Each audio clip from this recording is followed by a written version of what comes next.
കാര്യം പറഞ്ഞില്ലല്ലോ. ആരെ? റോബിനെ. റോബിൻ എന്ത്? റോബിനെ അവര് പറയണ്ടായില്ല വിടൂന്ന്. പുറത്തേക്ക് വിടണല്ലോ. അതിപ്പോ ഇനിയിപ്പോ അടുത്ത് കാണിക്കുമായിരിക്കുമ്പോ അങ്ങനെ ബിഗ് വിടണേണെങ്കിൽ ബോസ് പറയണല്ലേ. ഇനി ഞാൻ കാണൂല ഇത്. എന്താ കാരണംന്ന് ചോദിച്ചു കഴിഞ്ഞാൽ റോബിനെ എന്തൊക്കെ അവര് രണ്ടിനും ജാസ്മിനും റിയാസും എന്തൊക്കെ പറഞ്ഞിട്ടുണ്ട്. എന്നിട്ട് റോബി മിണ്ടാണ്ടല്ലേ നിന്നത്. ഇപ്പൊ ചെറുതായിട്ട് ചിലപ്പോ കൈ കൊണ്ടപ്പോ കൊണ്ടിട്ടുണ്ടാവും. ഒരടി ചെറുതായിട്ട് പക്ഷെ കൊണ്ടുവന്ന് എല്ലാരും പറഞ്ഞ പറയണ്ട് മുഖത്തടിച്ചു. മുഖത്ത് മനഃപൂർവ്വം അടിച്ചതായിരിക്കൂല. അവരെന്തൊക്കെ കളിയാക്കണേണ് അവൻ.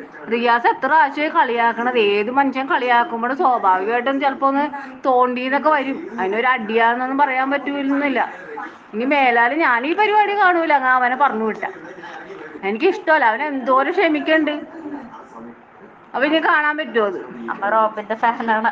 റോബിന്റെ ഫാനല്ല. അയാള് എന്തോരം ക്ഷമിക്കണ്ട. അയാള് എന്തോരം നാളെ അയാൾ ക്ഷമിച്ചിരിക്കണത്. ശരിയല്ലേ? ഈ ജാസ്മിൻ എന്തൊക്കെ പറഞ്ഞിട്ടുണ്ട്. എന്നിട്ട് അയാൾ മിണ്ടാണ്ടിരുന്നില്ലേ? റിയാസ് വന്നപ്പോ റിയാസ് എന്തൊക്കെ കിടന്നാ കാണിക്കണത്. എന്തൊക്കെ രീതിയിൽ അയാൾ ആക്ഷേപിക്കണത്.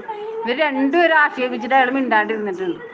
ഇപ്പൊ ഇത് കളിയുടെ രീതിയിൽ ചിലപ്പോ അവൻ എന്തെങ്കിലും ചെയ്തിട്ടുണ്ടാവും. ചിലപ്പോ അറിയാണ്ട് ദേഷ്യം വന്നപ്പോ കൈ പൊക്കിയപ്പോ കൊണ്ടിട്ടുണ്ടാവും. പക്ഷെ അങ്ങനെ വിടണത് മോശമാണെന്നേ ഞാൻ പറയണുള്ളൂ.